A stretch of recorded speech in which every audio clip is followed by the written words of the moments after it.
Welcome back to the greatest program in the history of Western civilization and quite possibly the universe. The Meest Podcast makes its triumphant, nay, transcendent return?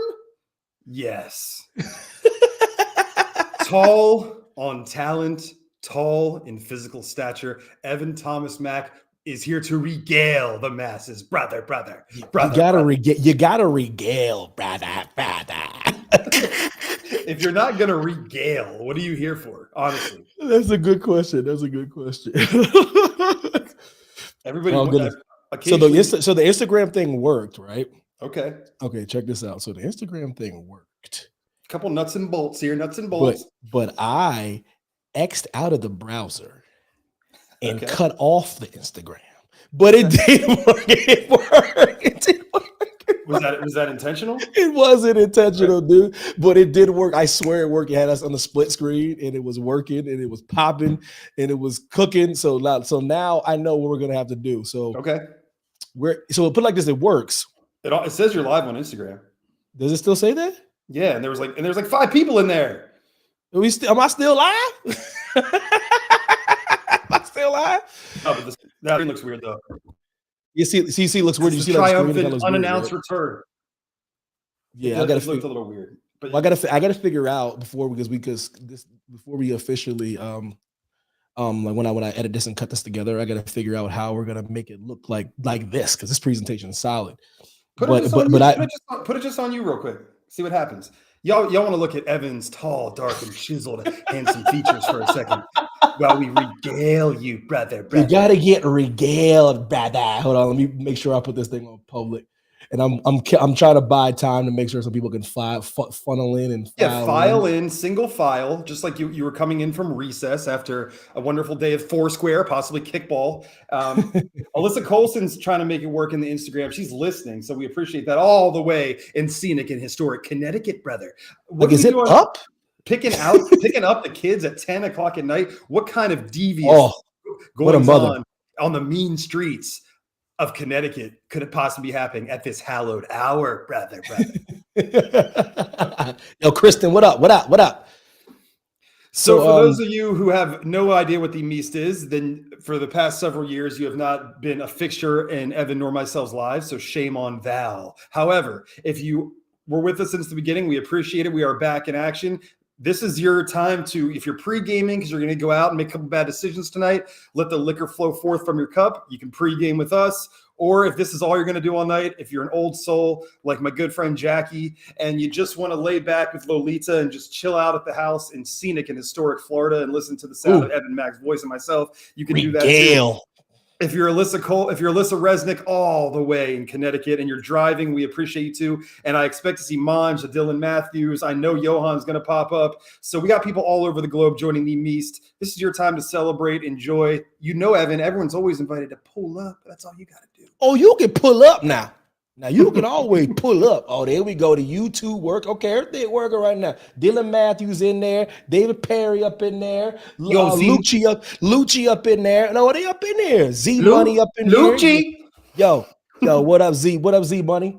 We got some people up in there. This is the perfect time to bring back the Meest Podcast. We got a treasure trove, a bevy of people in here that we don't normally have in there. So Friday night, this must be the right time, JMC. This is the spot. If you're pre-gaming, if you're drinking, let us know what you're drinking. I'm going to go the safe route tonight. I just got a little H2O. Evan's got a little something flowing forth from the cup, brother. Evan, what's in the chalice, brother? Now, it looks like water, but it is not water. It's masquerading as water, but this I'm trying to keep it light. I'm trying to keep it low-cal for 2024, JMC. Low-cal, little liquid courage to get me through the show. Little vodka, little club soda. I was going to say, for a minute, I thought it might be a little white wine flowing forth from the chalice. I don't have any white wine. Damn. Okay. I mean, you and Heidi become very refined in your, like a bottle of fine wine that touches the lips of the Meest and the Meestess. Now, I got to ask everybody a question. Let's just turn it over to the chat, light and loose. This is not on the docket. So I'm going somewhere with this. So bear with me here, guys. When is a pizza? Oh, we got mad people in the chat, but continue. Go. Shout it out then. Let it be known then where you stand on this topic that deserves a lot of respect and a lot of attention given to it. I'm going to start off hot and heavy. This is what's on the tip of everybody's tongue. This is what's on the root, the cerebellum of everybody's brain. Evan, When is a piece of pizza no longer a piece of pizza? If it has buffalo chicken, if it has cheesesteak, is it still a piece of pizza? Because the pizza I know and love is cheese, pepperoni, and some sauce and some crust. It doesn't need to be pepperoni, but it's cheese. And I say that to say this. I'm going full circle. When is a goldfish no longer a goldfish? Vanilla cupcake goldfish? This is not the goldfish that I know and love. Disgusting. Now, is this little trinket very a tasty morsel? Indeed it is. But it's not the goldfish and the cheddar and the cracker that I need on the tip of my taste buds, brother. Yeah, I'm not a fan. Whatever you just said about that goldfish, I'm not a fan of. This is the problem. This is how you know you're starting to get old. When little things like goldfish are making you say, get off my lawn, that's how you know we're starting to get a little bit old. It doesn't mean we're wrong, though. But to go back to your pizza question, I've come a long way, brother. I've come a long way. I've things change you, life, circumstances, you see what I'm saying? Livelihoods. I finally had my big head wife come around, have me come around on the pineapple and ham can still consider the pizza. It's dangerous territory once we start putting fruit on the pie, daddy. But I've come around. So when there's a pizza, I guess it stops at ham and pineapple. Damn right it does, because that Hawaiian pizza is my favorite pizza of all time. But beside the point. All right, that's not the show topic that you came here for. But if you want to chime in, when is pizza no longer a pizza? I agree wholeheartedly with Evan Mack's assessment. Yeah, you wish if you were Evan Hart, we'd be a lot more rich, wouldn't we now? We wouldn't. We'd be doing this podcast from a different place, man. Yo, Dylan Matthews in the chat. David Perry said it stops being a pizza with barbecue sauce. What other condiments or food items would have to be on the pizza to make barbecue sauce a viable option? At that point, it's a flatbread. You can have a whole plethora, an array, a consortium of flatbread options. Nobody said you can't have a consortium. So we're loosening you up. We're greasing the wheels, but we're gonna get into a hot and heavy topic just to make sure we're not just floundering here. We're not just BSing. We're gonna use your time wisely. And I think I wanted to start it out. I wanted to start it out hot, but yeah, let me start it off like this. See, I put it down in the scroll, Lauryn Hill. Now I don't even think you know what's going on, Jay. But I'm gonna let you know what's going on. Yo, what up, Z Money? I'm gonna let you know what's going on. Yo, Z Money, to let you know it's on Facebook, it's on YouTube, Twitch, as you're on right now. Marisol says oxtails on the pizza. You better kick rocks on that, homie. Kick all the rocks on that. You can't. Why you go so black, fam? Yo, Tyke, why you go so black? But listen, oxtails on the pizza, the most Negro thing I heard all night. Listen, so we got Lauryn Hill, fam. She was doing a concert. Yeah. She was starting a tour, Jay. Check this out. She was very, very late, like some hours late. Throw it at me. Okay. Now, when she arrived to the concert, after people been waiting there for hours for her to arrive to this concert, people weren't happy. Sure. So instead of her, massaging everything, or even just hopping in and playing that girls, you bet. Instead of just hopping in with that, she grabbed the mic, Jay, and said, "Y'all are lucky I even perform at all." What say you? I've never been. Okay. It's wafting over me now. It's digesting. I'm forming a thought. I swear, bro. I have half a thought formed. I've made a decision. I've never been. Evan and I have had little tidbits, little morsels of fame here and there with some projects we've done over the course of a little niblet and giblet. If anybody in life, even if it's someone that I know, ever appreciates anything that I do and says I get a little bit of joy or satisfaction, I feel like we owe it to them to keep doing it, to do it at a higher level, to try to improve. And I just feel so appreciative that they even care about anything in my existence. Now, when you're used to it, you're at a much higher level of operation like Lauryn Hill is, and she's extremely talented. We know this. That's beside the point. Obviously, you get a little bit jaded and you take those things for granted. However, Evan, I can't ever possibly justify that type of behavior. The people that you perform for, that have supported you through thick and thin, since probably even before the score came out by the Fugees, one of the greatest trios of all time, back in, I want to say, 1996. And guess who broke up the Fugees? Yeah. Lord Hill. Jay, everything you're saying is accurate, bro. This is my problem, dude. As a performer, as an artist, as a person people come to see, who pay the hard-earned money for, the only thing you need to do is show up and be great. Yeah. That's all I'm saying, brother. Show up and be great. That's your only job. Ain't nobody lucky that you even showed up. No, you're lucky they even paid for you to show up. That's where the luck comes in. With content more readily available, quality content for a lot of it, more readily available and accessible than ever before.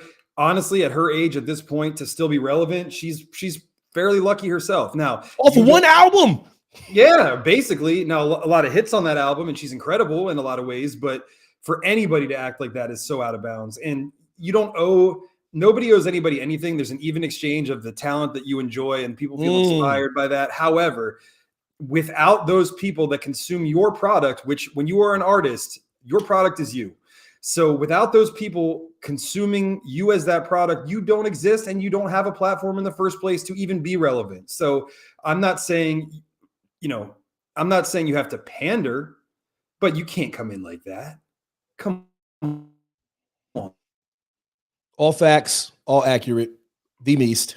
The Meest Podcast has returned. For those you don't know, we're back in full effect.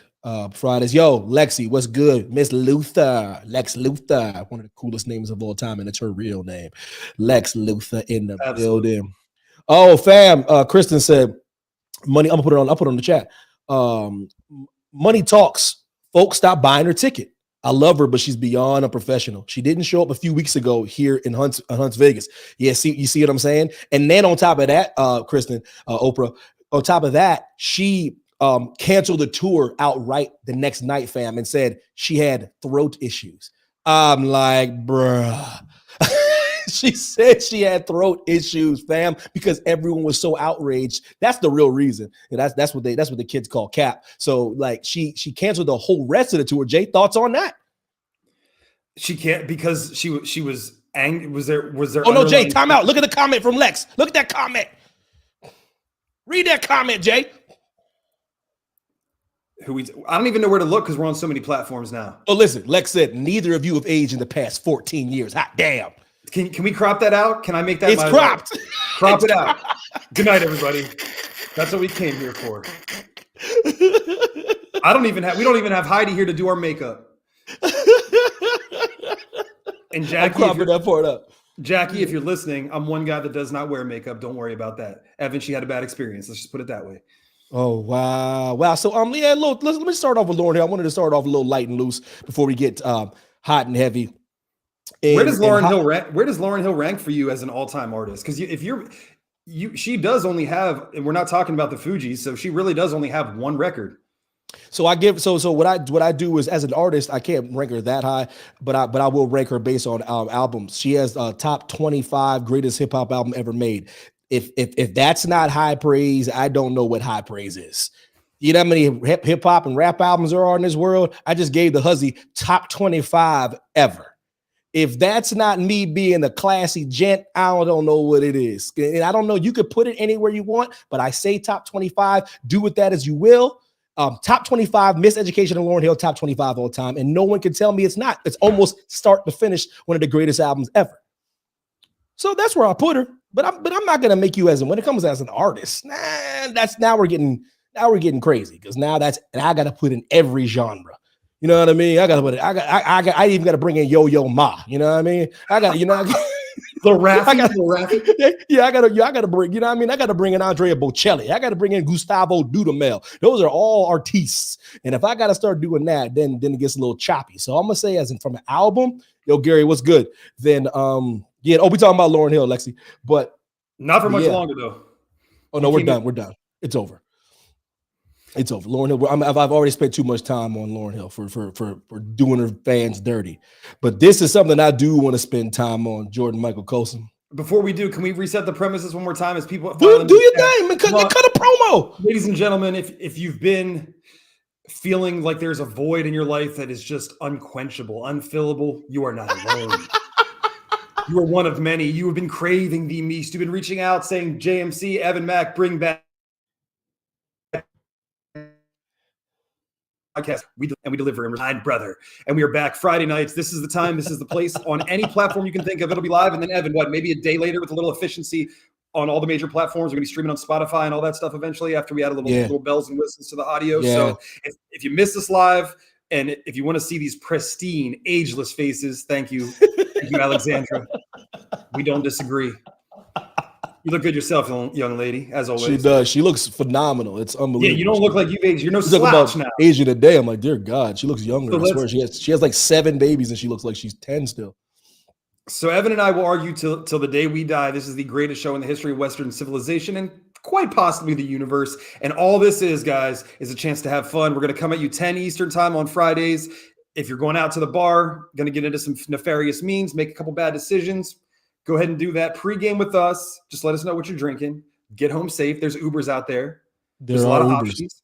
Don't do anything reckless. If you're in for the night and you just want to listen to our serene and tranquil voices, we can do whatever you need. We're flexible. We can make ocean sounds if you want, whatever it takes. Oh yeah, we could bring you the white noise. You know what I mean? Or me, I'll bring the black noise.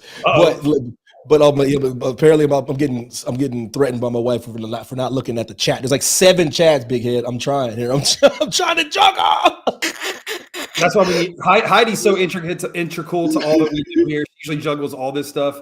You leave the men in charge and everything hits the fan. So I know we got people in New York. I know we got people in Connecticut. I know we got people in Australia. I know we got people all over the globe listening. We so greatly appreciate spending your Friday night with us. Either that or you have no other options because you're a loser. Just kidding. Dylan Matthews said, pay for it. Yeah, you can pray for it, but you damn with gonna pay for it. Listen, what a terrible segue coming up right now.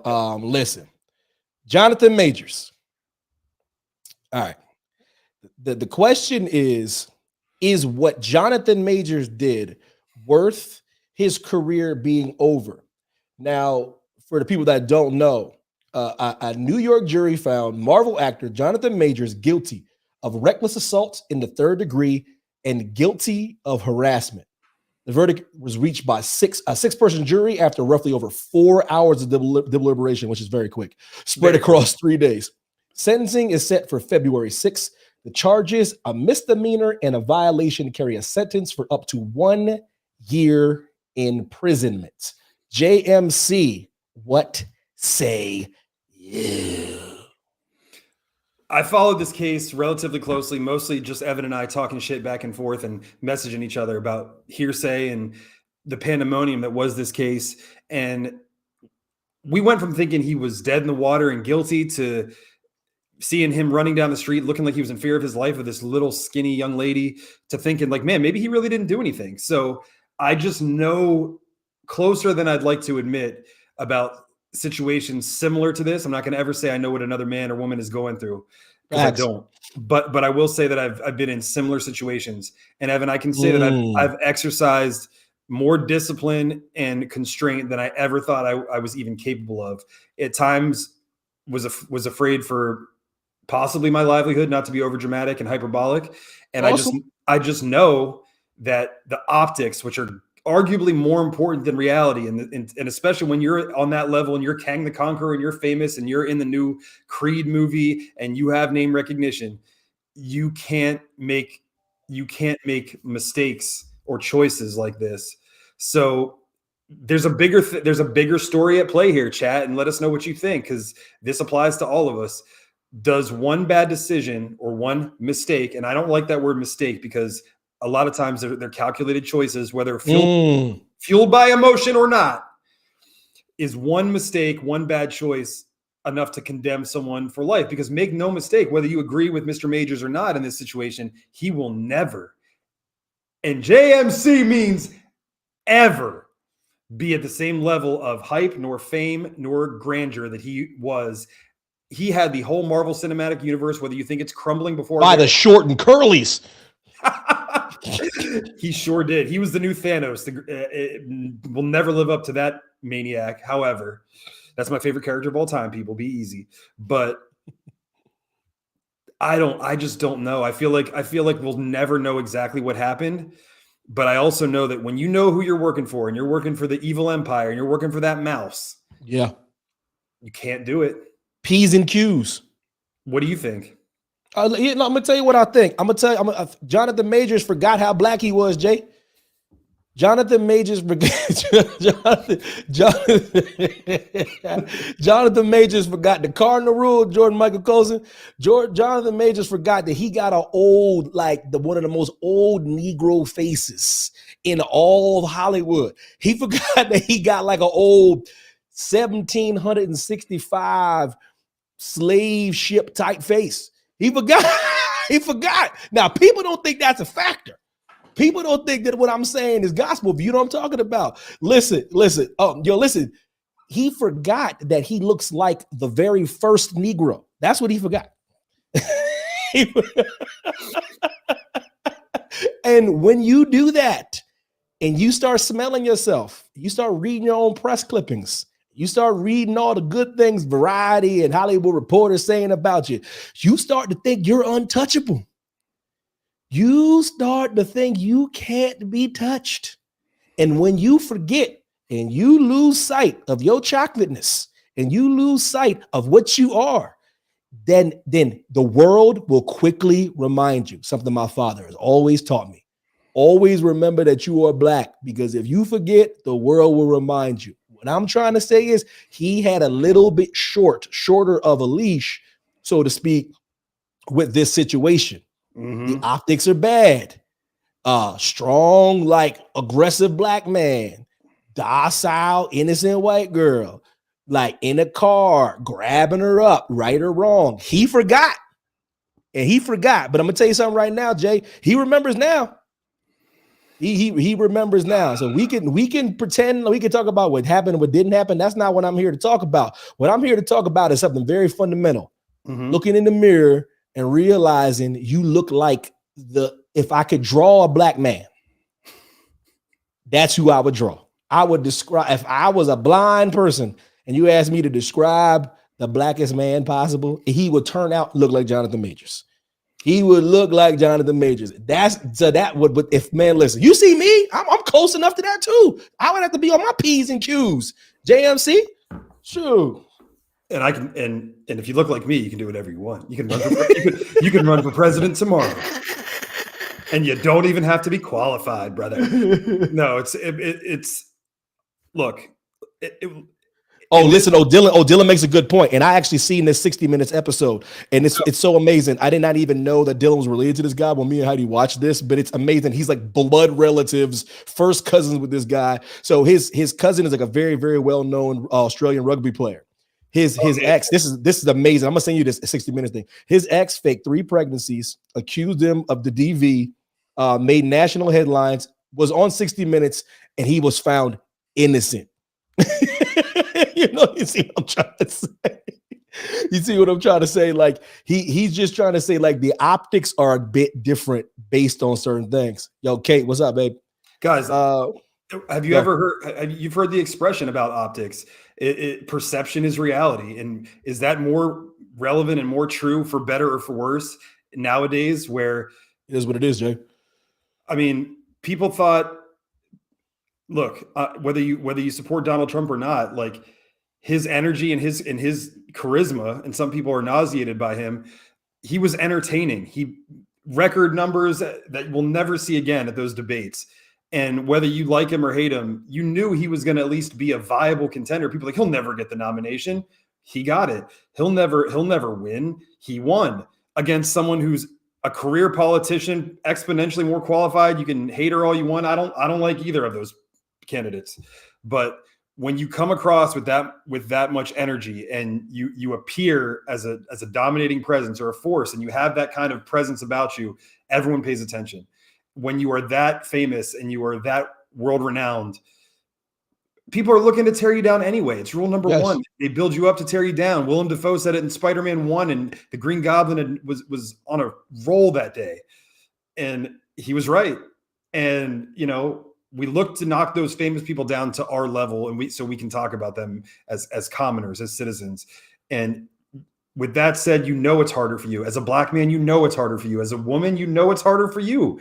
And then as a black woman or a minority woman, it's even more hard. So is it fair? No, but life's not fair. So what you you can't give anybody any more ammunition than is already against you, knowing that you're going disadvantage. You're Will Smith at the Oscars, and you know for the first time a black producer is producing the show, and it's two proud career black men who have a lineage of great work and never getting in trouble. And the only takeaway that the common folk is going to have from watching that show is, I don't know, two black guys got in a fight on stage tonight. Yeah. And it so listen, wasn't Chris Rock's fault. Lex said she had a good thing. She said, perception is our individual reality shaped by our personal experiences. It's our lens through which we see the world. Perception is so biased, it's not reality. So the question is there actually such thing as reality? Like, what is reality and how can any of us know? 100%. It's always been like that. And the perception was that he attacked this woman. Now, listen, perception, reality, right, wrong. All I can say is that Jonathan Majors, it's tough to not start feeling yourself a bit when you're reaching the apex of your career, where you're reading that. Listen, if you listen to the audio, I'm trying to be real, right? If you listen to the audio, Jonathan Majors, when he's talking to that woman, he literally feels like he is the second coming of Martin Luther King Jr. Like, for real. Yeah. Like, a man that's thinking like that is thinking it's hard to touch him. Seriously. He goes, the things I'm doing for my people. Do you understand? I'm like, yo! So for a man to have that kind of thought process, it's easy for him to get lost in the basic reality, JMC.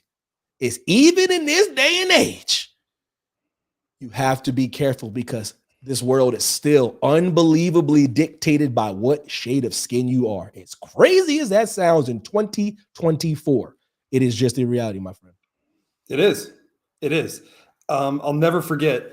And Evan doesn't, in 25 plus years of knowing you, I've rarely ever, if ever, it's never came up between us, the race card or issues, but I'll never forget. If you recall, our good friend Phil, we were driving through Hampton Heights, which is a very prominent neighborhood in our area. Neither of us grew up there. No, but we were there to see a friend, and I'll never forget. We were sitting in my little Honda Accord. Police officer, and this is probably 10:30 at night, 11:30 at night. Weren't drinking, weren't doing anything. What business did we have sitting out of my car at that time of night? I don't know. Maybe we were about to go back to Carlisle from Phil's house. I don't doing anything though. Yeah, we weren't. But I'll never forget it. And this is probably the first time I really experienced it with a close friend who was of another race. I'd seen it, but it never hit home, because nothing really hits home in life until it happens to you or someone you care about. Ooh. So when the police officer drove by my side of the car, looked at us, kept going. Didn't break stride, looped the block. We might have moved because some way, somehow, he ended up passing us on the other side, which is Evan's side of the car in the passenger seat. And I'll never forget. He drove right by the car again, looked back, drove about another 5 feet, jammed on the brakes, and here he comes in reverse. And me and Evan just look at each other and go, oh, really? Here we go. Rolls down the window. Now, nothing happened. He's like, what are you guys doing? And I was like, you just passed us. Seen this. Then you see that, and that's your reaction. Something doesn't compute. If you've ever crossed the street late at night, I've done this. I've seen a guy who looked like he was a commanding presence. He's walking this way down the street in New York. I'm walking this way down the street in New York. I was like, let me just cross just to be safe. As I walk by, turns out it's an African-American young man, probably just trying to get home to his apartment after a long night of work. And I'm like, that guy probably thinks that I'm a piece of shit. I'm as white as they come. He's probably like, that guy just, and I did it thinking, and I like, not to quote Trump, but I think I'm maybe one of the least racist people that I know. I agree. I try to treat everyone equally. If that's ever happened to you and you're of a darker persuasion, you probably feel like, I wonder if it was a white guy in a golf shirt if he'd across the street. Yeah. I wouldn't even, I didn't even think twice that he might feel that way. He might not have felt that way, but he probably has that happen to him every night he walks home. And that can't be a good feeling. Heidi just said she double looks every time since she's been married to me. Like she never had to do that before she got married to me. You see what I'm saying? She noticed how bartenders act towards me before I tip. She noticed how waiters wait on us a certain place. She pointed this out to me. I don't say nothing. I just keep moving. But she's like, damn, this feel different since I've been married to you. I go, yeah, baby, it's just my job to kind of break the stereotype and over tip and just make them look like assholes. That's just what I do. You know what I mean? So, I do them with that Selena Gomez. I kill them with kindness. You know what I mean? So you obviously saw, in my opinion, the greatest Marvel movie, to kind of bring it back full circle. One of my favorite quotes, and it's a white person and like a green, pinkish silver person. So it's Wanda and Vision. And no Pinky Bear, what's good? Go ahead, Jay. Wanda's about to rip the stone out of Vision's skull. And basically Vision is like, you have to do this. He's like, and I'm going somewhere with this, trust me. He's like, it shouldn't be you. It's not fair that it is, but that's the way it is. And is it fair that you have to acquiesce? Is it fair that you have to do any of that? No. But someone like yourself, who's forward thinking, who thinks with a level head, who rightfully so, maybe has a little chip on their shoulder and says, I'm going to show these people. You now have an opportunity to do that. And you can educate somebody. Should you have to? Of course not. It's absurd. It's 2024, for the love of God. However, it shouldn't be you. It's not fair that it is, but that's the way it is. So, yeah, brother. So someone like Evan is going to make the most of it and turn it into an opportunity. Again, shouldn't have to do it. Easy for me to say from where I sit, but people that go the extra mile to do that, I always applaud them. Now, if you were to get up in arms and be like, that pisses me off, I can't tell you that you're wrong for feeling that way. But when you make the choices you choose to make, I admire you. Someone who's been abused before, which I have, later, when I could digest the situation, I was proud of the way that I handled it. In the moment, was it scary and was it violent and everything? Yes, it was. But I knew, just being a larger individual and being a man, I was like, this isn't going to look good. And also, even if I was defending myself, I would still regret what I did. So, in that situation, I could almost say, if something really bad happens to me, I can rest easy knowing that I handle myself the way that I would want my kid or somebody that I love to handle themselves. And Evan, in your case, in all those situations I've ever seen, I hope you can at least rest easy knowing that you went above and beyond and did something pretty spectacular, because it's not easy to do. Loving it, brother. Love it. I appreciate everything you say, dude. It's one of those things where I have to be that brother that kind of just breaks the stereotype. I got to, man. It's crazy as that sounds. I don't like that kind of stuff. So I have to try to be. When I leave, I want them to be like, huh. I want them to have like that private moment with themselves, being like, damn, I judged that brother. He tipped me better than most people tipped me this week. I like that thought, and I'm sure that thought has happened on more than one occasion. I've had people that Evan, say to me, "Oh, he's one of the good ones." I said, "Are you effing Listen. But moving on. So something I wanted to do on this show, I'm gonna probably do it every time we do the show, every time we pull up. And I don't know what I'm gonna call it. I'm calling it. What do I got a name for it? Maybe I don't know. We gotta check in. We gotta check in with who's in the chat though. Because plenty of people in the chat. I feel like Tom Cruise in Minority Report. I'm trying to listen. Z Money, Lil Pinky Bear, Monge just left, Real 5 Stud, Muffin, Dylan Matthews, Heidi Mack, Alexander Luther, Lucci's in the chat. We got a bevy of people. Openers in the chat. Yo, Jim just pulled up. What's going on, Jim? Jim just pulled up. We got 18 people on Instagram. I'm thinking about, is Instagram on? It was. It still looks ridiculous. I'm just wondering if you went live and I joined you, if that would be worth doing. No, I think since this thing is not because it's a new format. Okay. So what's going on is if we might just do it the old school way. We'll just do live and then do the share thing. You know what I mean? Yeah. But for next time, what does it look like when I do a double click on me right now? What does it look like now?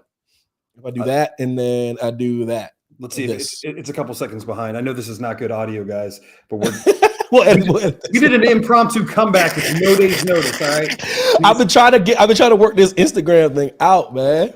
It's just you. Leave it on just you. They don't need to see me. I can see you. No, I just clicked it. What's it look like? I want to. It's. Can you see it? I'm showing the camera. Hell no, because I X'd out of it, man. Okay. On Instagram, but then okay. I don't know. On Instagram, it's just you. Okay, I go. Listen, we gonna figure it out. I don't know what the hell I'm doing, but listen, damn it. James in there, Pedro's in there, Chiba Monkey's in there. Pedrito, man, now I'm pissed. Pedrito. If you're watching on Instagram, man, come over to YouTube. Come over. What the hell, man? This is a Instagram out. We got a whole lot to get to. We're just watering the. We're watering the. What are we right now? We're like tadpoles right now. We're not even frogs. Yo, next. Oh yeah. So listen, every single week I'm gonna hit Jay with something different. I'm gonna call it weird but true. He ain't gonna know what I'm gonna talk about, but I'm gonna find something as weird as I can that's in the news that I find to be insane. Yo, Lexi, I appreciate you. You know what I mean? That's a little moisturized. You know what I'm saying? That's a little, you know what I mean? Your boy working on a couple things so we could turn back the clock. He's trying to get that Benjamin Button complexion. You know, not when he was old, but when he was young. You know what I'm saying? I'm trying to turn back the clocks. Yo, Z Money, you stay on Twitch, man. Listen, I'm working something out with this damn Instagram, and it ain't my fault. This is Talk Studio telling me that I can go on IG. They ain't telling me that the format's gonna be all effed up, but that's neither here nor there. You're not on there. You know? You're on there. At least we on. Listen. All right, weird but true, Jay. Weird but true. Yeah. Check this out, bro. Check this out. Check this out. Weird but true. A passenger hid bullets in a baby's diaper to get through at New York's LaGuardia Airport. A whole hand full of bullets in a diaper and try to pass them through. TSA on their P's and Q's caught him. This is true. This happened. This person was arrested. Bullets in the diaper. What say you? Honestly, unfortunately, man, nothing surprises me anymore with people. I don't know what their agenda or motivation was. I'm like, wait, are you quizzing me if this is true? I almost guarantee that. I swear to you, it's true. Weird but true. I swear, dude. Bullets in the diaper. Do they have a firearm with them as well? I'm gonna when you unpack, give me your initial thoughts, and I'm gonna read to you exactly what happened. Somebody weird like that. Maybe they were just like a gun connoisseur, it was just like a collector's item. Honestly, I want to give them the benefit of the doubt and say they weren't trying. There was no gun. They were just bullets. They looked like regular bullets. Then what are they doing? Are they making like novelty necklaces? What are they doing? I don't. That's why I'm asking you what you think. Do you know? Are you going to regale? I'm not joking. I'm going to read you the whole. Okay. I'm going to read you the whole thing. I was trying to get your initial reaction as I read. Listen. According to the agency, the passenger initially claimed he didn't know how the bullet-filled diaper ended up in his bag. Later, he suggested his girlfriend put it there. He dropped the dime on a girlfriend that wasn't there. The TSA identified the passenger as a man from Arkansas who was ticketed for a flight to Chicago Midway Airport, but did not disclose his name.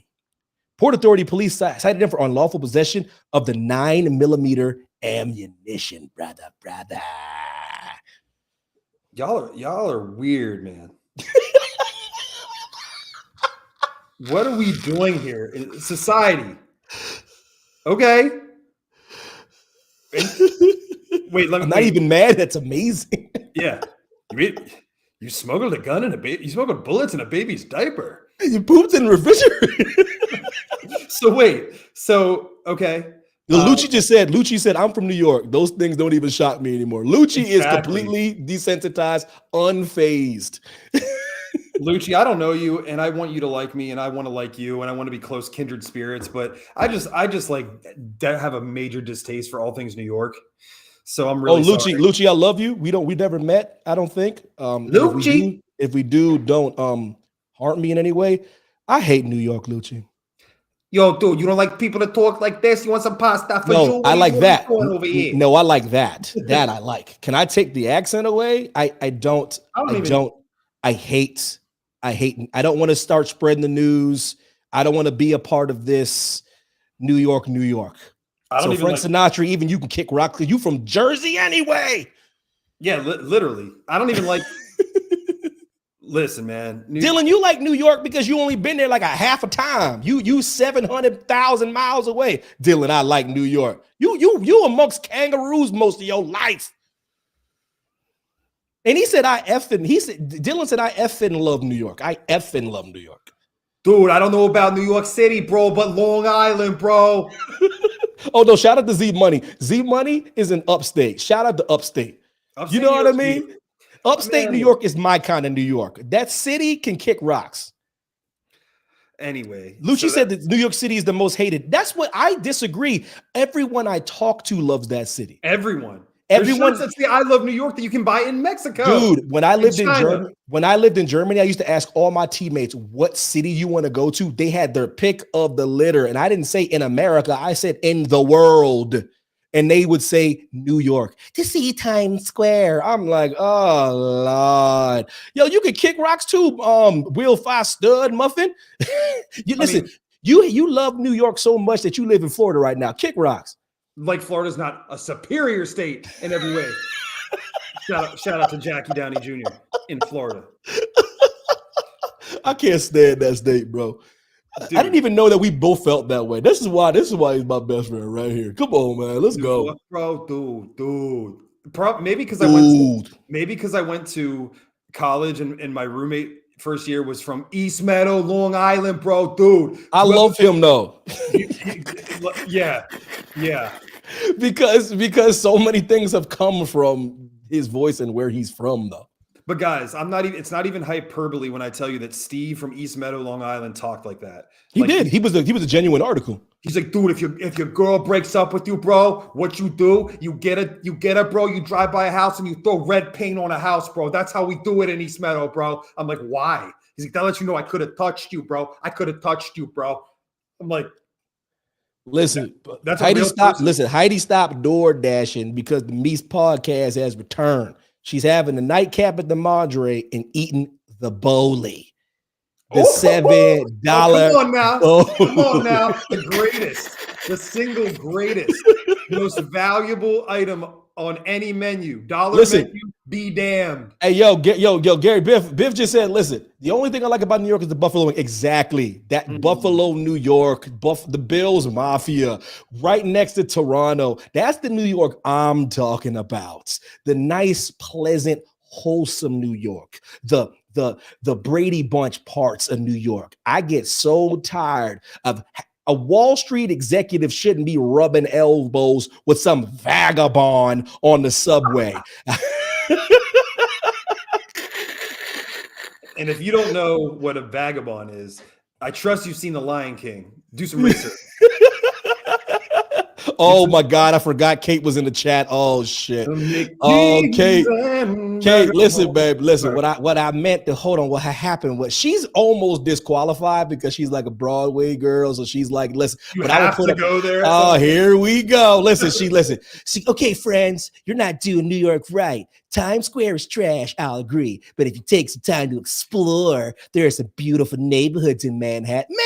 Of course, Manhattan's the only place you're supposed to live. What you talking about, Caitlin Gracie? Caitlin Gracie sounds just like this, by the way. She does. I just did her voice to a T, brother. It's so weird because that's exactly what Heidi sounds like too, apparently. Listen, it's not my fault. Both those ladies sound as it ain't my fault. And every other female that Evan ever talks like sounds just like that. It's amazing. These vagabond shoes, they shut the hell up. It's enough to make kings and vagabonds. Sorry. So yeah, and guys, that's not just aimed at New York. We're both from Pennsylvania originally. We're in different places now, but we don't like Philadelphia either. No, at all. Philly can kick rocks. I'm to a point. I don't like dirty cities. Yeah. I don't like. Listen, hold on. Oh, damn. Hold on. See, look, Caitlin, let me why you telling people our business up in here? You know what I mean? She's like, we've hung out in New York together. She goes fuck out of here. Exposed. Then I said, oh shit, I got exposed. And probably paid $37.99 for one drink. Listen, I expose. Lo, she took me to a show. One of my favorite shows of all time, actually. Caitlin says Philly can kick rocks. Appreciate that. Lexi said Pennsylvania Dutch bothers me. Oh, I'm gonna need you to calm. Hold on, I'm gonna need you to pump the brakes on that now. I love my Pennsylvania Dutch now. You don't have any respect for forefathers. This podcast is exactly what I wanted. I wanted y'all to come on here talking this shit. Because now I'm going off the risk. You ain't gonna be talking about the forefathers. How dare you? How dare you? I mean, honestly though, like Philadelphia is one of the most like historic and with the founding fathers cities. In Philly's defense, it should be the capital of Pennsylvania. It makes no damn sense. Arguably the capital of the nation over DC. Harrisburg is gross. Harrisburg's grotesque. Grotesque. Come on now. Oh my God.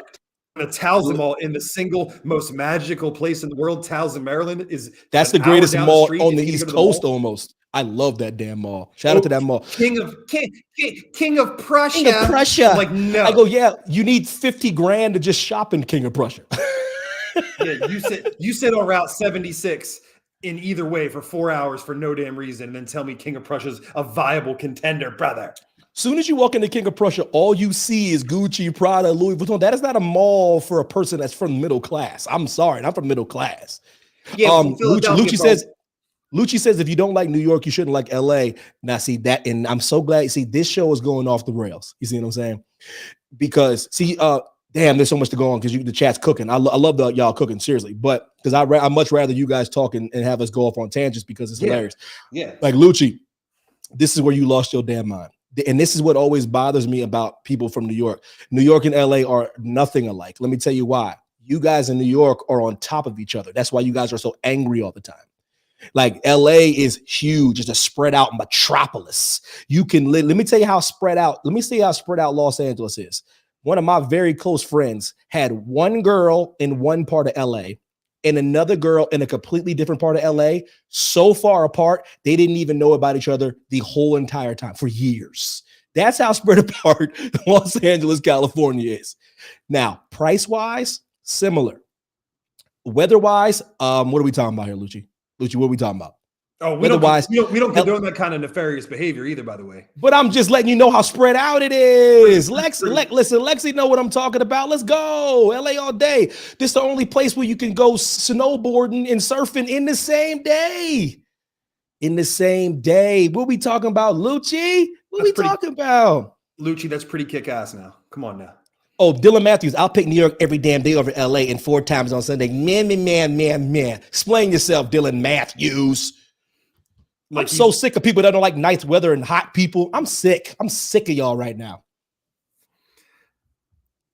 LA's different. I mean, also, if you have any hopes and dreams of, I mean, obviously at some point I had to make the decision in my career to either actually move to New York at the time or eventually go to LA. I chose not to, just because, I mean, I don't know what would have happened. I'm not saying I would have made it when I had some opportunities and actually was trying to transition and possibly get an agent. I just didn't really want that.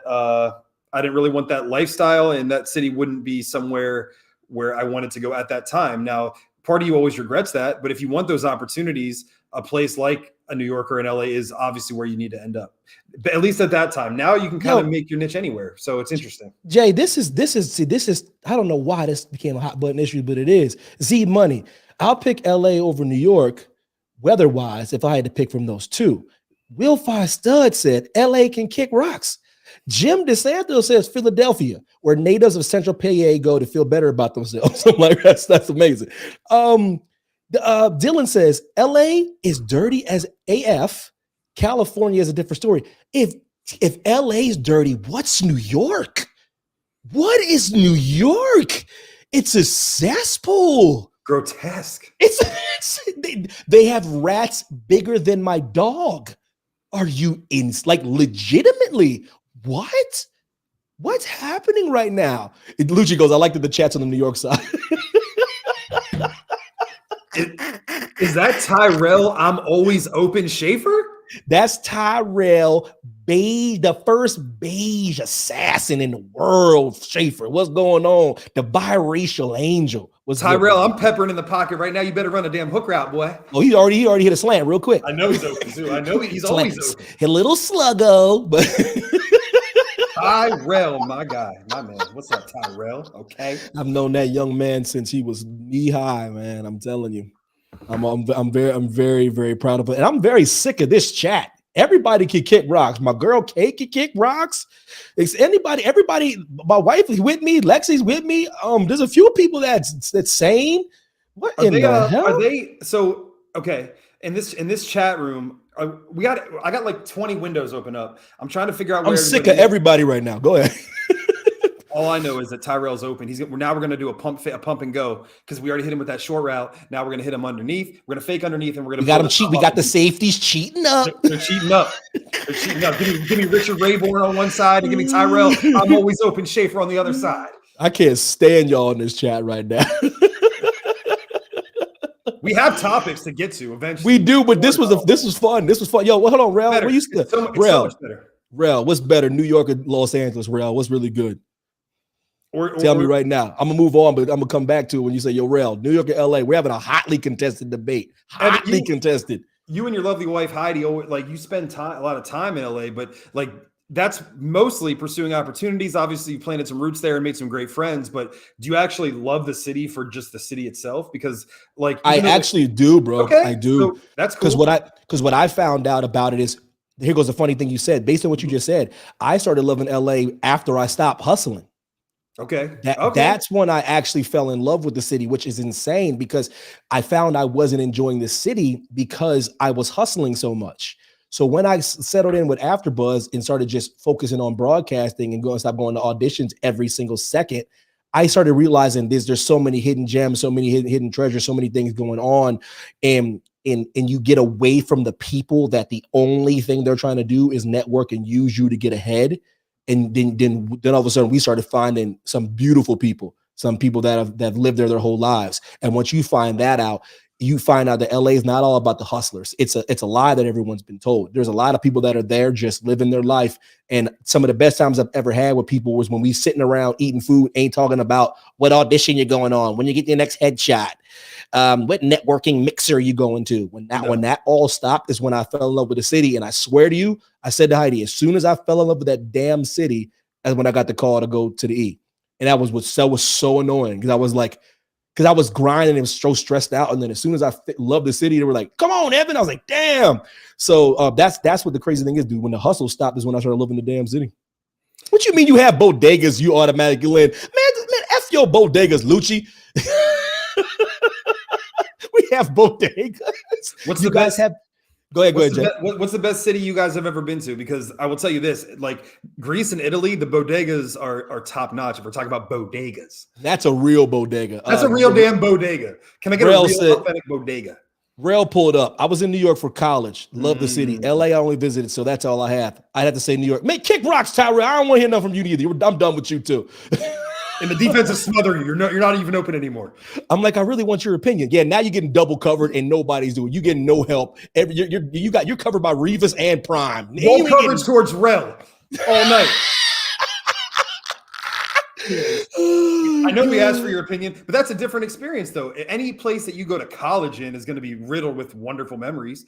You probably have crippling student debt, or your parents do, but you had memories of getting wasted, frat parties, bro, house parties, bro, dude, at the bar, bro, at the bar, bro, one Long Island, mindy races, bro. Come on, dude.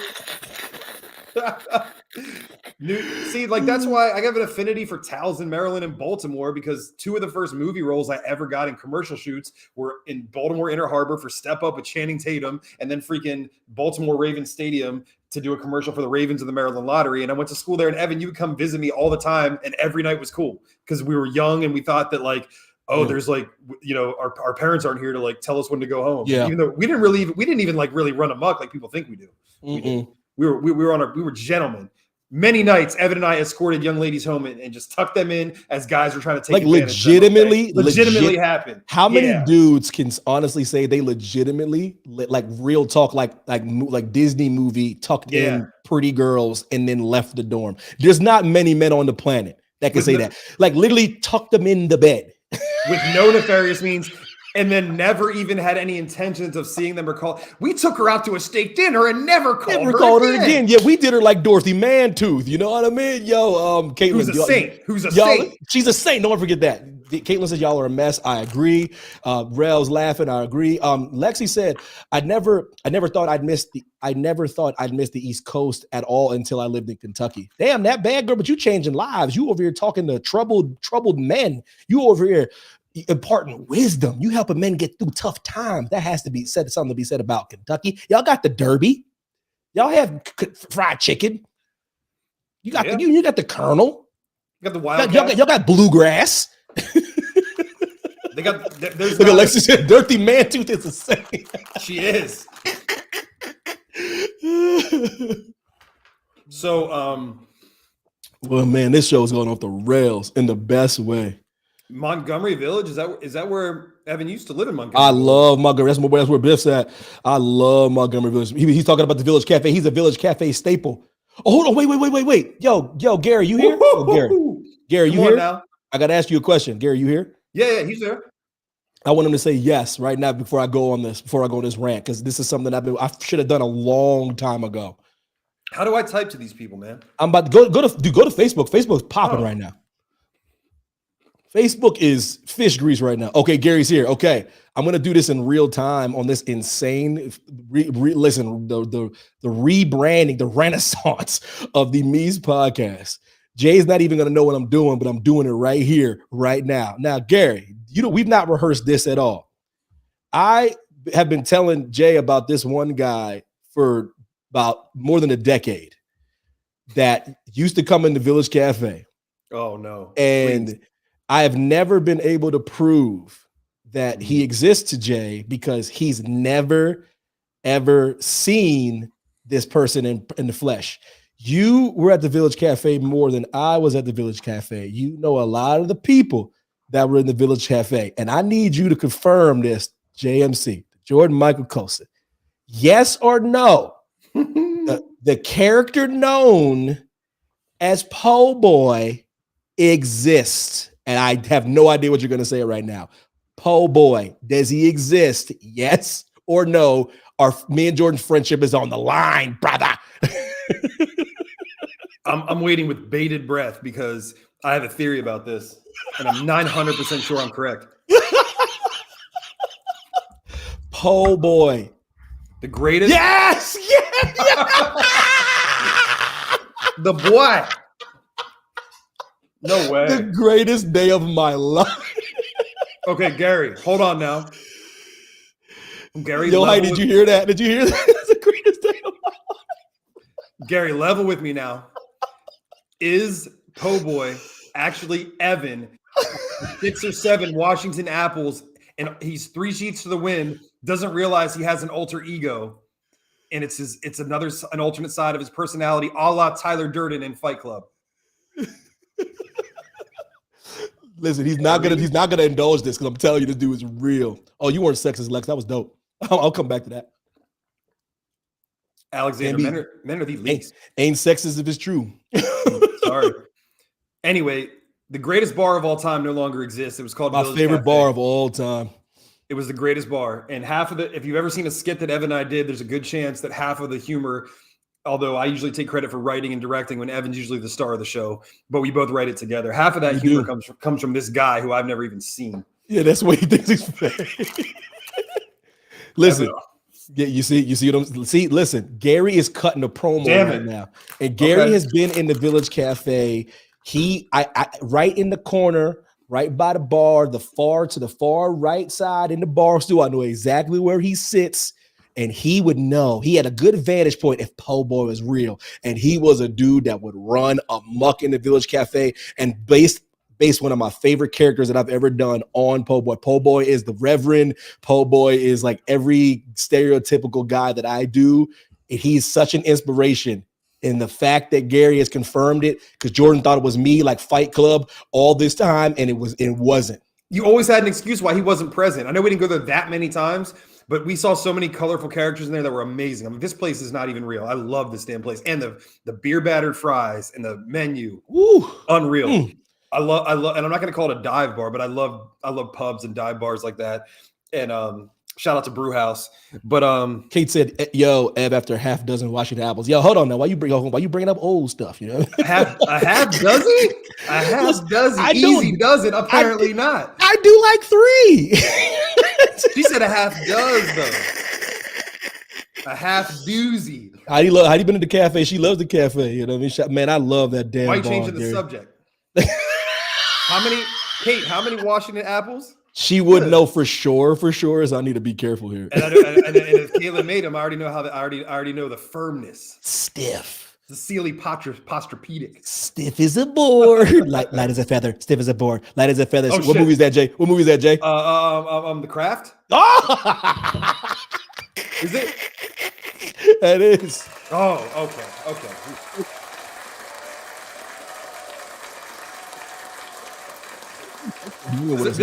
This isn't on the docket, but if you had to pick someone in your life or just in pop culture, who do you think is like the least right now? And guys, keep in mind, this is always like petty fun stuff. We're not talking about like obviously people who are murderers and killers like are the least. But who's the least? And by the way, if you don't even know what the Meest means, you need to learn about the least and the Meest. We'll do a tutorial later, but there's the Meest and the least. Right now, the least, I got somebody who's the least that's going to shock you. You know what? Yeah, shout out to my new favorite bar, Sierra Madre, up in Camp Hill. Dylan Matthews says Lauryn Hill is the least. Caitlin Gracie says, problem with having friends who have not only known you for over half your life, but also played the role of your bartender. Yeah, he says true. I know where the bodies are buried, brother. But who is the least right now? I'm gonna keep it real with you in this. And like I said, this is always tongue in cheek. We'll let you know if you know what the least is, then you should already know what the Meest is. If you really put two and two together, you guys are bright people. Yeah. But to answer your question, I'm going with Billie Eilish. Oh God! Oh, elaborate. I agree. But I will elaborate. There's many reasons why. Because she's probably going to steal and pilfer and thieve the Oscar away from the actual deserving recipient of that Oscar, and that is going to be Jack Black with the amazing rendition of Peaches by Bowser. And Billie Eilish is going to steal that with some slow bop from the Barbie movie. And I'm telling you right now, they haven't even done the nominations, and I'm already calling it, and we're going to run this back, and I'm going to be pissed. How about that? We're going to do a whole red carpet special, but didn't she already win a freaking Oscar too? And she won an Oscar off of the song. She shouldn't have won an Oscar because it's one of the most mediocre mid James Bond songs ever made. Oh my God, man. You watch. You heard it here first. You watch. And Dylan's probably jumping out of his seat because I already see one of his funky comments talking about if she doesn't win the Oscar for this. Meh, meh, meh, meh, meh. That's exactly what Dylan said, and that's exactly how it sounded like. But it was more like, that's not a knife. This is a knife. It sounded more like that. And Crocodile Dundee for that ass. You know and by the way, he's probably losing his mind right now. When people pop up and then exit the podcast, we don't expect you to hang out the whole time. We're your pregame for the night. It's a pop in, pop out. Yeah, you can always listen at any time. We'll go until the cows come home. It could just be Evan and I, and we know that we're in all these chats and platforms. It could just be Evan and I. This is what we'd be doing anyway. We'd just be doing it on WhatsApp. So don't worry. Oh, look at this right here. Come on, Caleb, back on my good graces. Peaches all day. Come on now. Listen, oh my God. My kids were watching Mario and I walked in while Bowser was singing. And I thought he was singing bitches, bitches, bitches. Oh, come on now. Peaches, peaches, peaches, peaches, peaches. Oh my God. Listen, he goes, that's exactly, Dylan goes, that's exactly how I said it. Evan is correct. He said, so stupid. I love me some Dylan Matthews, man. He knows how much I love him, man. That's why he knows. If he don't know by now, I can't help him. There's very few people I love like this much that I've never met. And the only reason why I haven't never met because he lives in a parallel dimension, better known as Australia. They hated y'all. They hated them Brits so much they put them on an island so far away that even it takes a plane now 20 hours to get there. But continue, Jay. So, man, if anybody in this chat knows me at all, man, it's gonna be surprising. The least for me right now is Justin Timberlake, man. I'm like 3 or 4 months. No way you went there. No way. I'm like 3 months late on this, but JT was my favorite artist of all time, and the way that this is ridiculous. The way that he's handled his career and the whole Britney thing and the Janet thing back in the day, if you recall, is absurd. That's more Janet than him, ain't it? It was, but he had no. It was a word. It wasn't. If it was intended and planned, then it was both of them. If it was an accident, then it was none of them, and just move. I think it was both. We're gonna do this. That's what I think.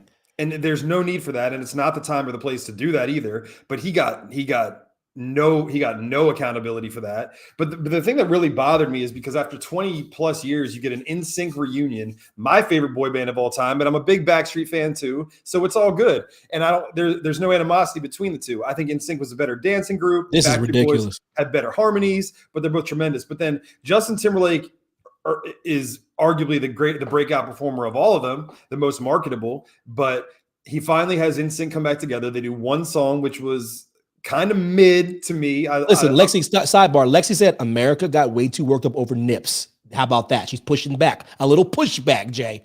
Yeah, I mean, it was absurd, but you can't. I mean, at the time, cancel culture didn't exist, but if it did, it's out of the limelight for years after. And Dustin went on to bigger heights in his career than ever, and which brings us to now. He brings NSYNC back together, and it's NSYNC featuring Justin Timberlake, filthy, as if he's so far above and beyond the group dirty, that made a household name in the first place. Dirty. And then, you know, on the Trolls 3 soundtrack, he's the executive director of music. I love the Troll movies. I didn't see this one. They're so good. The new NSYNC song was a little mid to me. I expected more. It was okay. But man, Justin's just been dodging accountability for a long time. So JMC, I want you to keep that same energy when the great Justin Timberlake drops that new album with Timberland. I don't want to hear nothing from you. I don't want to hear shit because it's you're gonna be like, talk to you. You're gonna be like, Senorita.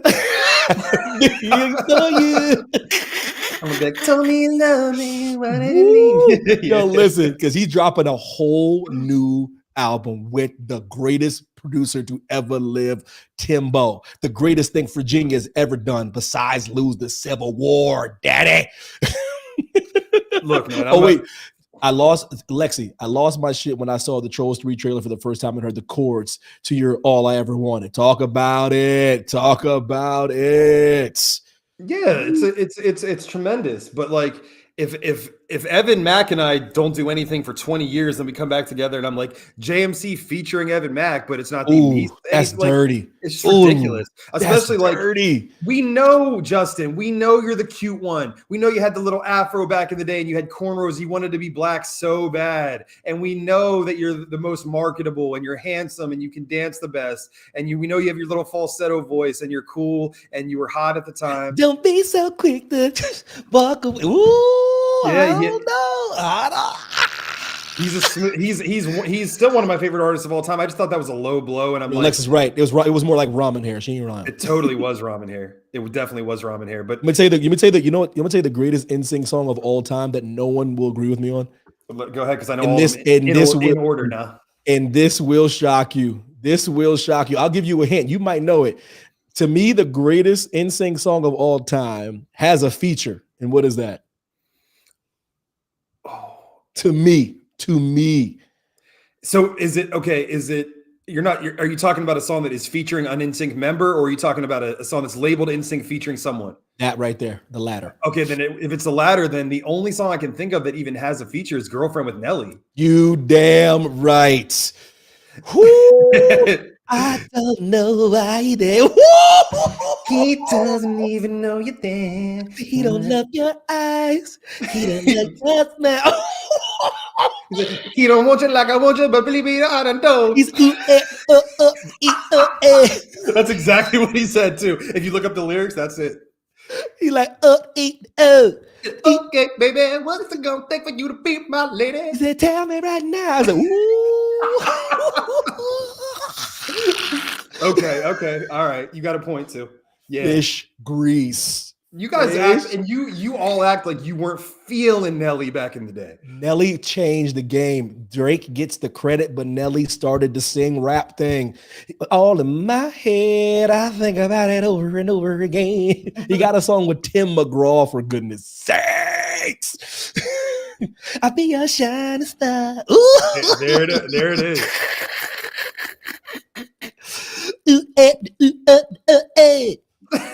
Hey, that sounded like every Nelly song I've ever heard. But they all sounded good though. They were all catchy.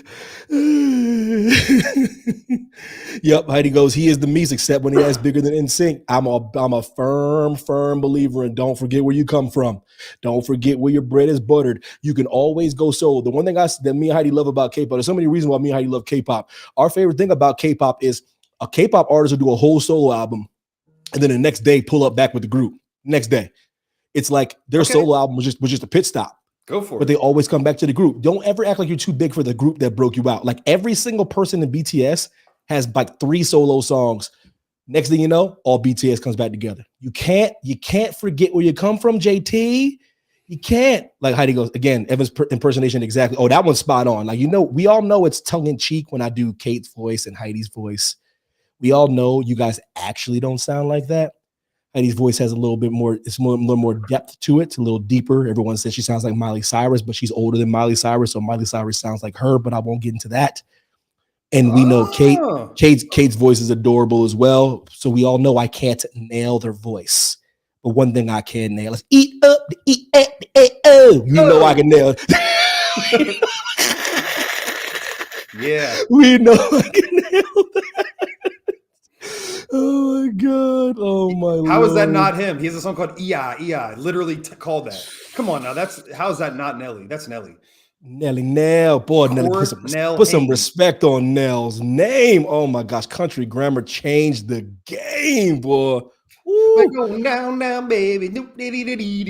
He's like, boom, boom, baby. Got ready to let it go. That song is literally about a drive-by, and we loved it. That's what songs. And no one knows except for right now. I was today years old. And by the way, that song was about murder. If we can get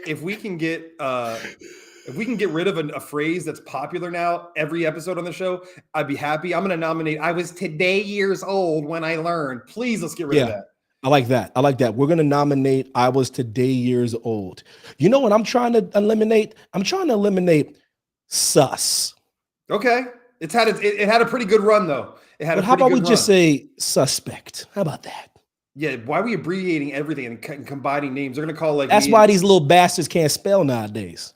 Yeah. That's why these, like he just said, just do vowels for them. Like A-E-I-O-U sometimes. Why?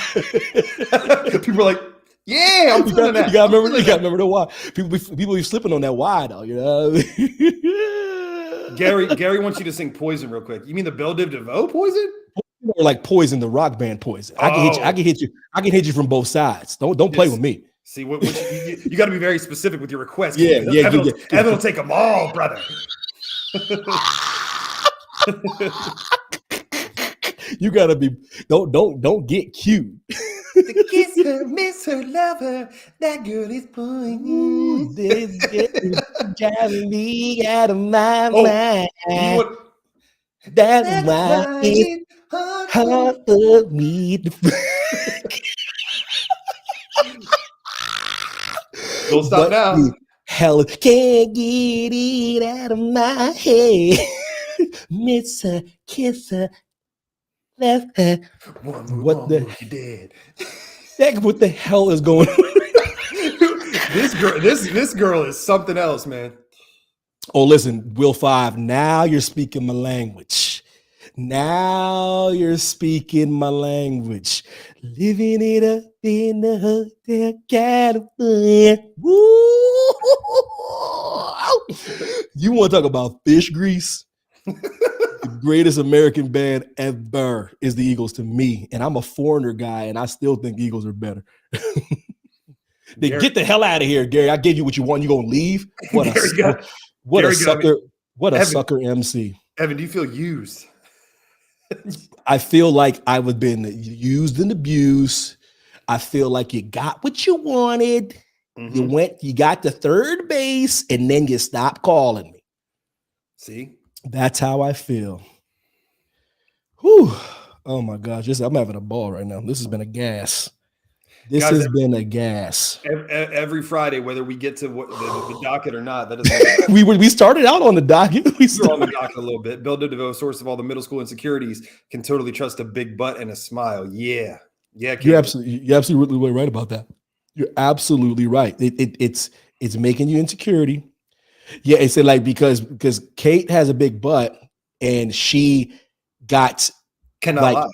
she has a big booty. She knows she has a big butt. So imagine having a big butt and then that song coming out. And they said you can't trust a big butt and a smile. And she has that and a smile.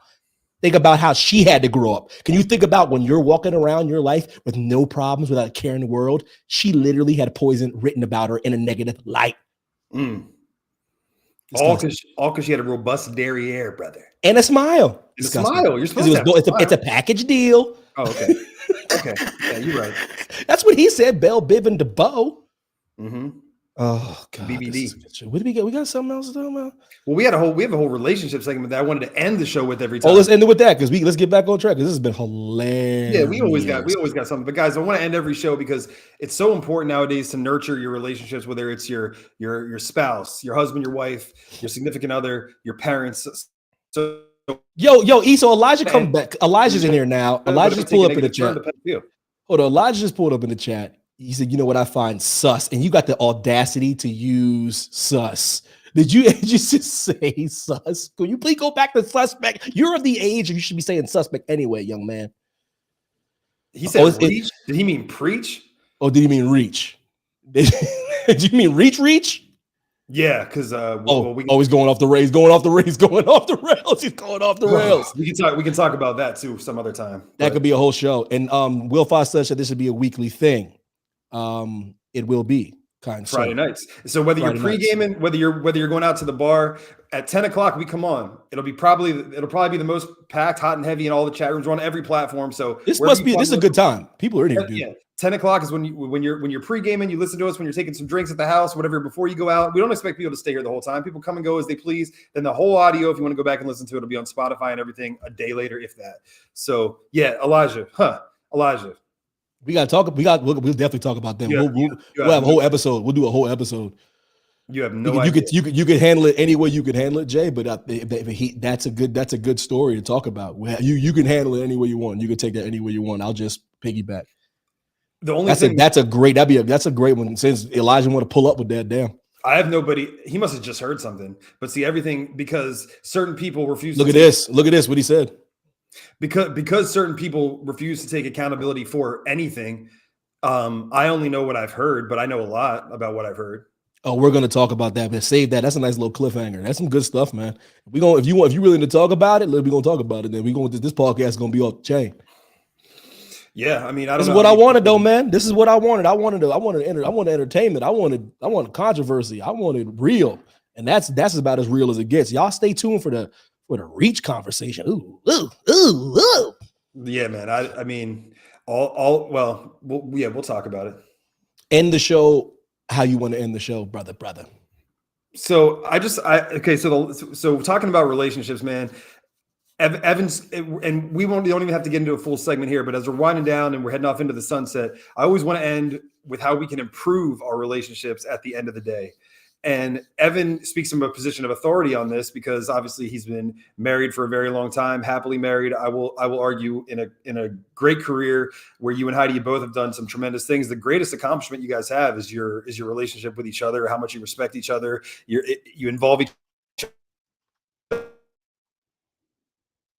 respect, value, and share what each other enjoys. It's just a very healthy dynamic. And I think you have a lot of insight that you can give it to people. And I think with myself being in a lot of what people consider long-term relationships in this day and age that are 3 to 5, 6 years plus that didn't end well, I can actually at least lend some spotlight. But what I want to get to today, and we get very specific and it always goes into a broader spectrum. So we're going to get to that. But I just think that it's very hard today because we've already established it's harder to be a female in this world for the most part. It definitely is, make no mistake. but in some aspects there's a lot of pressure because if you show interest, you come on too strong, or if you show that you even care or have a pulse or a decent human being, you're a simp, which is another word I want to get rid of in 2024, but we'll get to that at another time. If you're nice, if you communicate too much, you're clingy, you're creepy. If you hold back, you're emotionally unavailable, or you're a narcissist, or you have something to hide. So, Evan, when in society, if not 2024, if not now, then when? When are we going to stop playing games? When are we going to be forthright and upfront with what we want, who we want it from, stake our claims, state our intentions, and then make it come to fruition or not? You don't have to like me. You don't have to think that I'm handsome and I'm talented and I'm charismatic and I'm successful. You'd be wrong, but you don't have to think that.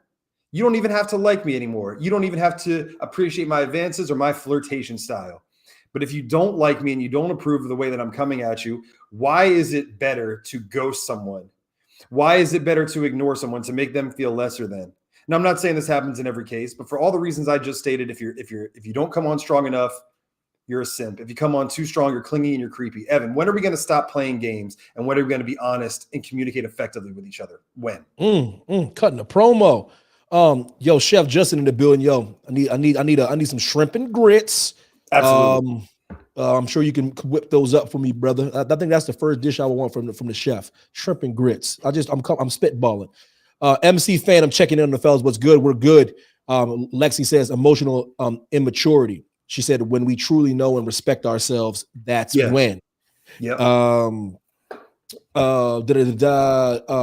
Listen, to answer your question though, brother, what I started learning is it's not always just an age thing, but typically age does coincide with wisdom, but not always. I know a bunch of 45, 50-year-old babies still that treat relationships like one night stands. So that's not always. I hate when people say, with age comes wisdom. With age should come wisdom, but it doesn't always come wisdom. So what I'm talking about is when I learned about girls and when I was dating girls, when I was always in the friend zone with girls in like always. And I'm not joking. I started analyzing why I was in the friend zone. And this is the dumbest, but the truest thing in the world. I was always in the friend zone with girls because I was nice. I was nice and supportive while they were dating the dumb guy. And as a guy that's trying to be nice, you were always like scratching your head, like, what the hell? That doesn't even make sense. You know what I'm saying?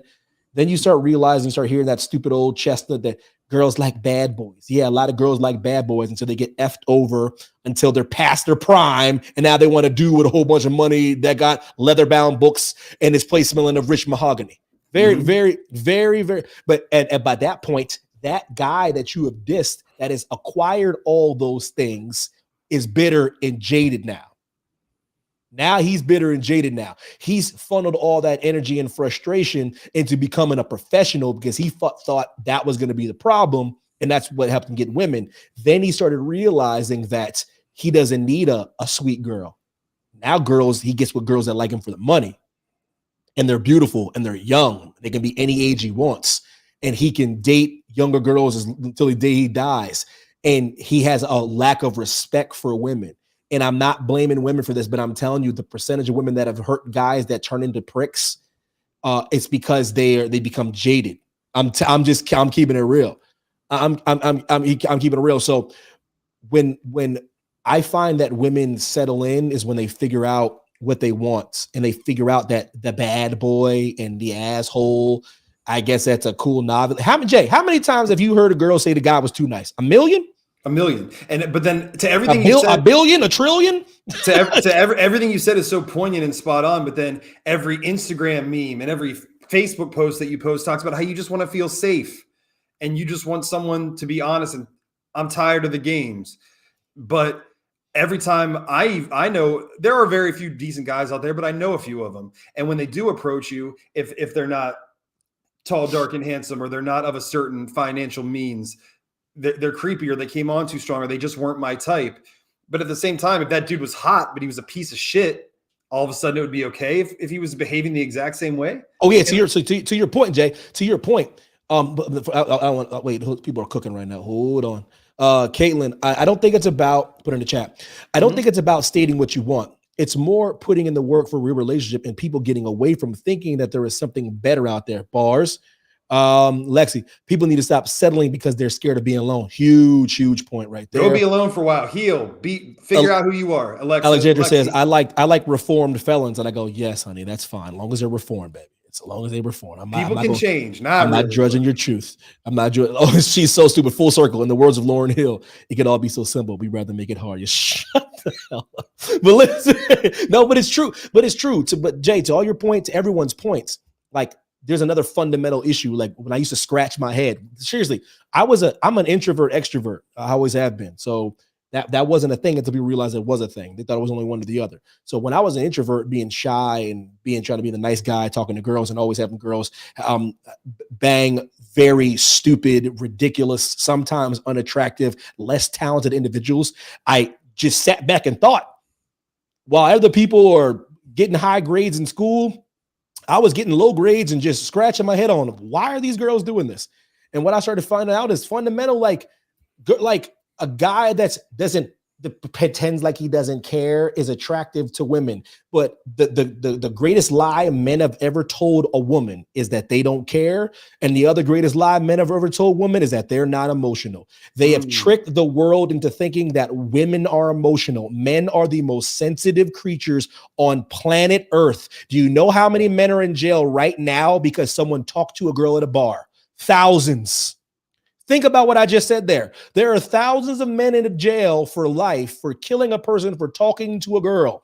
Think about that. Think about that for a second. If that's not sensitivity, I don't know what is. And men are super, super sensitive.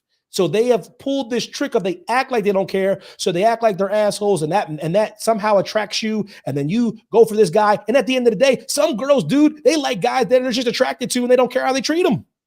Yeah. Straight up, Jay. Everyone thinks that women don't go for men that they think's hot.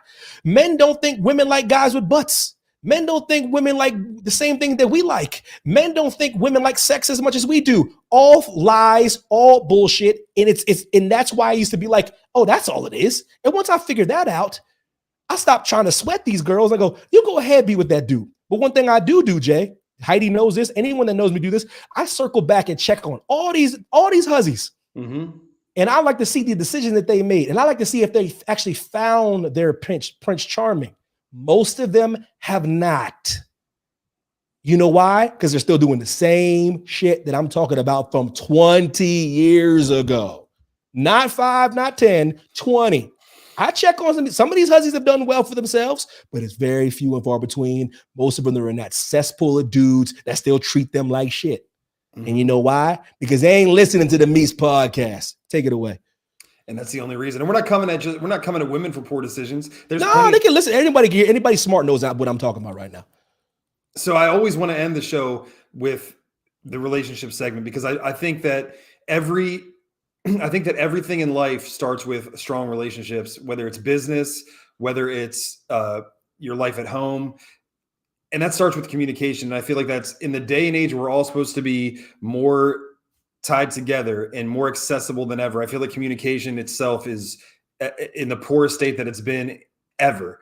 I feel like because instant access and ways to talk to people have become detrimental to actual real relationships. I work with kids, I coach kids, I mentor kids. Half of these kids can't even have a conversation because their head is buried into TikTok. And they're very good with this. They're horrible with this. And that's going to hinder them from getting a job. That's going to hinder them from speaking effectively, from giving an oral presentation or report, which someday you're still going to have to do. It's going to hinder you from treating someone with respect, looking them into the eye. The reason that between what's now considered old and what's modern, and we can kind of play in both spectrums. And I see it from both sides. And I know for a fact that every generation thinks the one after us is entitled and lazy and they suck. But I can tell you with no equivocations, the generation after us sucks. And if they don't do something about it, then the generation after them is going to be doomed because everybody has the crutch. Everybody has mental health problems. Everybody has ADD. Everybody has some emotional detriment. And that's all fine and good. It's okay to not be okay, but it's not okay to wallow in self-pity and stay that way forever. Eventually, it's on you to be accountable and break whatever cycle you come from and whatever hard background you come from, because some of the strongest, best people I know have been through the most shit that you could ever possibly think of, and they come out better for it, and they breed better children because of it. I'll end with this, Evan, before I turn it to you, because you should always end the show because you're the best podcast host that's out there and you're not appreciated enough. But I will say the child that I'm responsible for, that I feel responsible for, whether biological or not, is one of the best kids that I've ever met. And I love him to death. And he's 11, about to be 12 years old. And he is so polite, so respectful, raised very well for the most part. But, just like any kid, he has his flaws and his issues. And occasionally he'll bury his head in his phone, and occasionally he'll divert to what I would call like what his generation does. And I said, Gaby G, you can be a lot of things, and you can make mistakes. And we were talking about girls and relationships today because he's starting to notice them. And or you know what? Whatever that kid wants to like and whoever he wants to like is totally cool. Who cares? And I said, one thing you're going to do, I said, you can like whoever you like. You can date whoever you want. I was like, but you're not going to lie to them about who you are or about what your intentions are. And I said, if you can achieve just that in your life, and your life does not need to revolve around or be based on relationships. I said, but if you can achieve just that, Gabe, I'll be proud of you for the rest of your life, because regardless of what happens to you, if a girl or whoever you choose to like breaks your heart, you don't let that change who you are, who I know that you are, because that's going to happen in this world, and people are going to do bad things to you, but you don't let it affect you to the way that you treat people any differently, because you're better than that. That's real advice, but that's the toughest advice. Not letting circumstances, situations, relationships affect the person you are, because as if you have any kind of empathy, you're not a sociopath. Most people aren't sociopaths. So that first heartbreak or multiple heartbreaks tends to make you jaded, tends to make you skeptical, tends to have you lose trust. And when you lose trust, it affects the next relationship. And then that's where the term baggage comes in. And most people don't want to bring their baggage to relationships, but their baggage is a clever word of bringing past experiences to the present. And it's still advice that you need to give a kid, because most kids don't get that advice. Ever. My parents were terrified to tell me this. We might have to call this segment baggage claim. Yeah. We're picking up right now. We're going to be better off for it.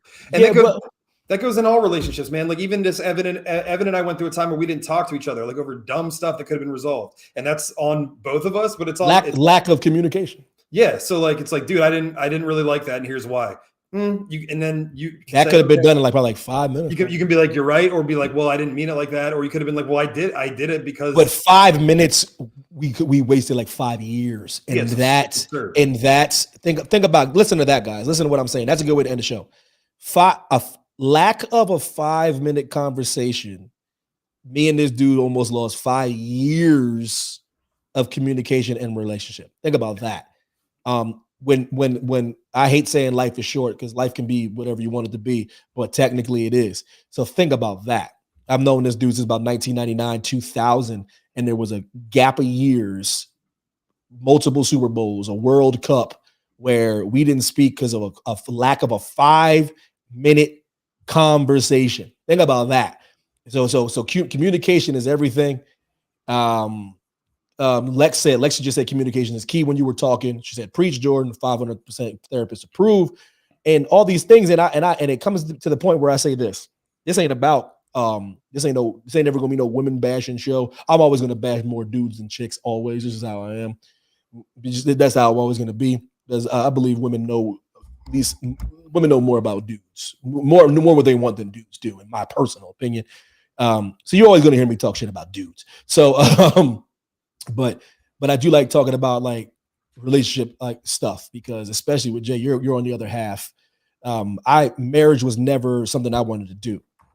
I was never going to get married. The only person I said I was ever going to marry was Heidi, which is very weird because I happened to marry. You know what I mean? Like I literally was like, well, I ain't never going to marry anybody but Heidi, just because the trick to marriage is very simple. You need to marry somebody that gets on your nerves the least amount. Love to me should already be there. Everyone's like, love. I go, but love that should already be in the can. It's like a default setting.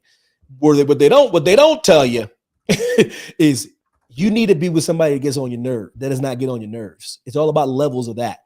Also, don't listen to the term opposites attract. It's the dumbest thing that's ever been said. That makes no sense. If Jordan's obsessed with wrestling and the girl is not, it will fail. I promise you. If Jordan's obsessed with cooking and baking shows and she's not, it will fail. And anybody that disagrees with me, older people than me, who've been in longer marriages than me, been like, I said, why are y'all still married? We have the same things in common. Don't listen to the opposites attract stuff. There's always going to be, if you're a Cowboys fan and she's a Washington fan, that shit's not cute. Eventually, y'all will end. It's just one of those things where I say, if you want to get into a relationship with somebody, and that's another thing, Jay, you ain't got to get married. Nope. That's another thing. You don't got to get married. Come on. You can George Clooney it. George Clooney dated, and then he was like 50, and then he got married. Come on now. Like, you don't got to get married. But your goal is to be with someone that's your best friend. Heidi's the homie. She's my homie. That's the homegirl. That's what it is primarily. The marriage was just a party that cost a shitload of money that we still ain't paid some people back for. You think that's convenient? So that's all. Weddings ain't even for y'all. Weddings for everybody else. Everybody else think it's their damn wedding. And shout out to Lexi. Yeah, you got to have shared values. That's what I'm talking about. Y'all better stop listening to the opposites attract stuff, man. I'm telling you, y'all better stop listening to that. If you want to hear some advice from the boy, like some real talk, y'all know I joke a lot. Keep getting in those relationships with people that are completely different than you. Keep doing that. You keep doing that. Trust me. Heidi loves anime more than I do. But if she wants me to sit down and watch some anime, I got a couple of animes I watch. I watch anime. If I'm not joking, I did not know if Heidi was going to like wrestling as much as I did.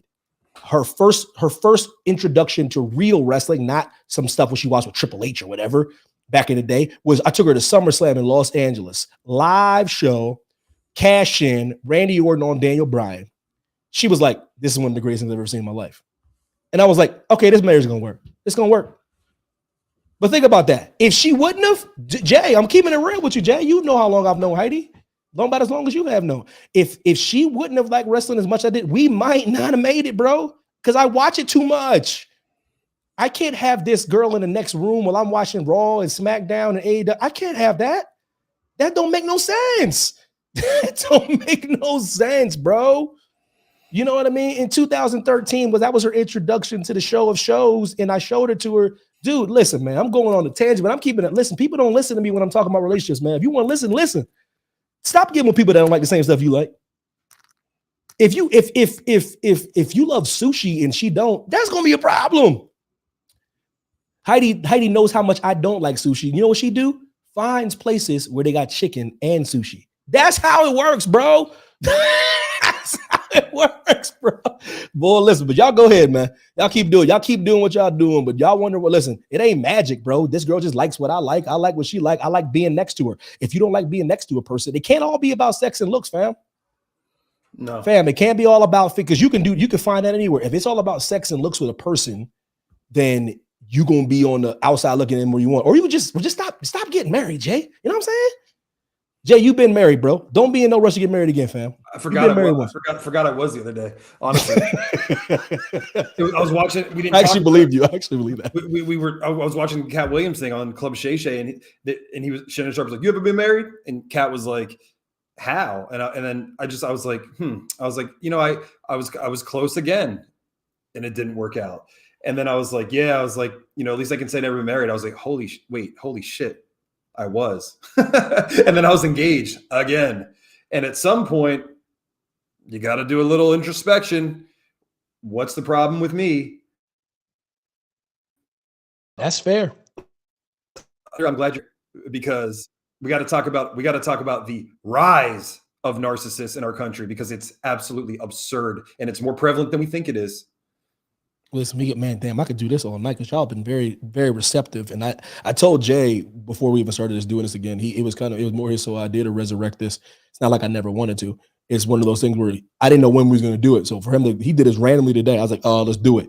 But we got to make time for stuff that's important and a priority. We can talk about it forever. When is going to be a good time? I'm not ready to have kids. I'm not ready to do this. But if you want something and it's a priority, you just have to eventually do it. So we'll stay up a little. I'll be a little more tired tomorrow. I'll be tired and cranky anyway.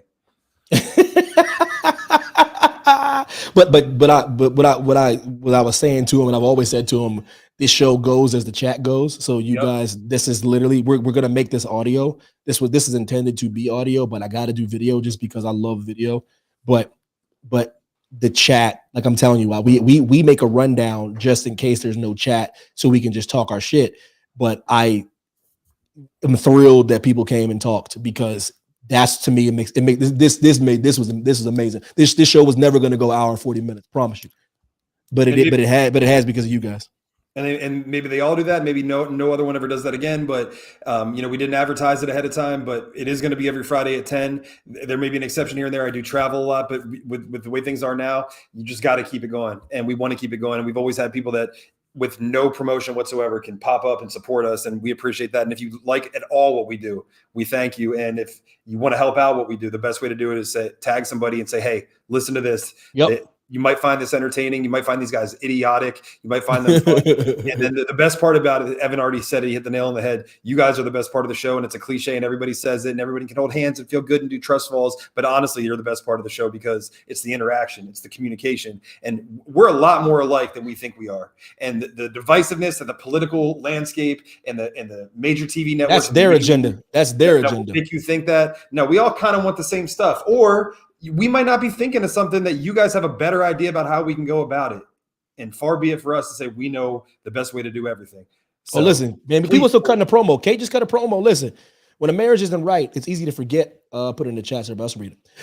When the marriage isn't right, it's easy to forget about it once you've moved past it. Coming from someone who forgets about hers every once in a while. I feel you, babe. I feel you. You were in a tumultuous one too. Seriously. See, I know Caitlin as long as you have, maybe longer, because I went to high school with her, and I didn't know she was married. She was, bro. It was a tumultuous marriage, and she came out better for it. I believe it was hard, but I believe she came out better for it. I think it made her a better person for it, because it was hard. Lexi, people today thanks to things like TikTok, therapists throw the term narcissist around too loosely. We all have narcissistic tendencies at times, but that doesn't necessarily constitute narcissistic personality disorder. Lord have mercy. Is that not bars from Alexander Luther? Somebody got a degree in a frame on the wall in that household to actually say the things that big facts. Right. Yo, Heidi Mack, what's that remind? Who's that remind you of, Heidi Mack? Who always talks about, you ain't got to put in the chat, baby, but you can put LOL. Who's that remind you that talks about somebody being a narcissist in her past marriage that really wasn't confirmed to be a narcissist? She just say that all the time. It's a big word, man. It's a big huge word.